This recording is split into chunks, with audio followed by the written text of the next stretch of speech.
কংগ্ৰেছে পাপ কৰিছে, কংগ্ৰেছে পাপৰ প্ৰায়শ্চিত্ত কৰিব লাগিব। কংগ্ৰেছে ক্ষমা খুজিব লাগিব। কংগ্ৰেছে 860জন শ্বহীদৰ পৰিয়ালৰ ওচৰত ক্ষমা খোজক। এই পাপৰ প্ৰায়শ্চিত্ত কৰক। 860গৰাকী তেজাল অসমীয়া যুৱকক যিয়ে হত্যা কৰিছে তাৰ দায়িত্ব লওক। অসমবাসীৰ ওচৰত তেওঁলোকে ক্ষমা খোজক। আকৌ এবাৰ কংগ্ৰেছক ডাইৰেক্ট টাৰ্গেট ৰাজ্যিক বিজেপিৰ সভাপতি দিলীপ শইকীয়াৰ। যিমান পাপ কৰিছে কংগ্ৰেছে সেই পাপৰ প্ৰায়শ্চিত্ত নিশ্চয় বহু বছৰ কৰিব লাগিব।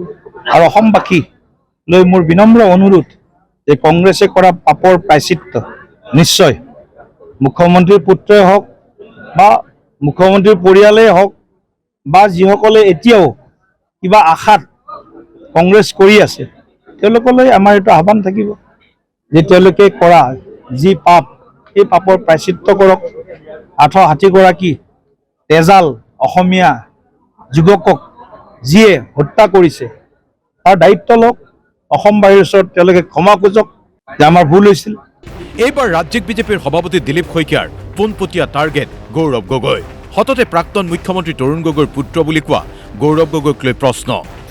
গৌৰৱ গগৈ মুখ্যমন্ত্ৰীৰ পুত্ৰ নে ৰাজপুত্ৰ? গৌৰৱ গগৈয়ে মাটি পানী বোকা গছকিব লাগিব। এই সময়ত মুখ্যমন্ত্ৰীৰ পুত্ৰ কোনোবা বেলেগ দলত আছে নেকি? বেলেগ দলত নাই চাগে। গতিকে যদিও আছে এটা দলতে আছে, বেলেগ দলত নাই। গতিকে মোৰ কথাটো হ'ল যে ৰাজনীতি কৰিব লাগিলে বোকা পানী গছকিব লাগিব। মানুহৰ সুখ দুখৰ সমভাগী হ'ব লাগিব।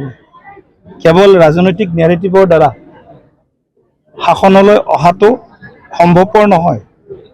আৰু কিবা কৈ যদি কোনোবা কেতিয়াবা আহিছিলোঁ আগতে তেওঁলোকে ৰাইজৰ একো উপকাৰ কৰা নাই, বৰঞ্চ ওলোটা কৰি গৈছে। খিলঞ্জীয়া মানুহক এশএবৰি সমস্যাত পেলাই থৈ গৈছে।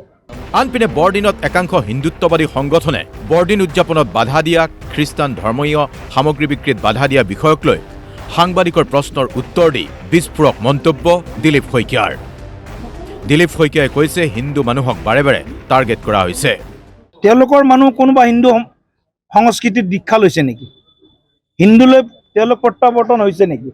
কোনোবা খ্ৰীষ্টান মানুহ হিন্দুলৈকে আহিছে নেকি? কেৱল হিন্দুৱে খ্ৰীষ্টান হ'ব লাগে, কেৱল হিন্দুকে টাৰ্গেট কৰিব, এইটো উচিত কথা নহয়। এই কথাটো বন্ধ হ'ব লাগে। মই কাকো সমৰ্থন কৰিও কথা কোৱা নাই, কাৰো বিৰুদ্ধেও কোৱা নাই। কিন্তু এইবিলাক দেখি দেখি মানুহৰ ধৈৰ্যৰ কেতিয়াবা বান্ধ ছিঙি যায়। কিন্তু সকলো আইনৰ আওতাত থাকি কৰিব লাগিব। আইনৰ ওপৰত গৈ কোনেও কৰিব নোৱাৰে। আইন মানিব লাগিব। আনপিনে কংগ্ৰেছক টাৰ্গেট কৰি কংগ্ৰেছ সদায় খিলঞ্জীয়া অসমীয়াৰ বিৰুদ্ধে বুলি উল্লেখ কৰি কংগ্ৰেছৰ চৰকাৰ আহিবলৈ কংগ্ৰেছে পাপৰ প্ৰায়শ্চিত্ত কৰিব লাগিব বুলিও পুনৰ মন্তব্য কৰিলে দিলীপ শইকীয়াই। তেওঁলোকৰ অনুশোচনা নাই। তেওঁলোকে অনুশোচনা এইকাৰণে নাই, তেওঁলোকে খিলঞ্জীয়া মানুহৰ জীৱন মৰণৰ লগত তেওঁলোকৰ কোনো সম্পৰ্ক নাই।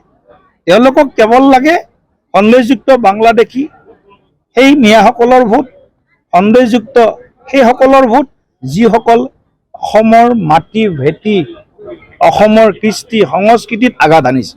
সেইসকলে আজি তেওঁলোক কংগ্ৰেছ নিচিনা দলৰ বুকুৰ আপোন। গতিকে আমাৰ ওলোটা যিমান পাপ কৰিছে কংগ্ৰেছে সেই পাপৰ প্ৰায়শ্চিত্ত নিশ্চয় বহু বছৰ কৰিব লাগিব। লক্ষণীয় কথা এয়াই যে অগপৰে মিত্ৰতা সন্দৰ্ভত মুখ খুলি দিলীপ শইকীয়াই কৈছে মিত্ৰতা সন্দৰ্ভত আসনৰ বুজাপৰা সন্দৰ্ভত আলোচনা অনুষ্ঠিত হ'ব। কেমেৰা পাৰ্চন প্ৰেমৰ সৈতে জামুগুৰিহাটৰ পৰা ফণীন্দ্ৰ বৰুৱা, DY 365।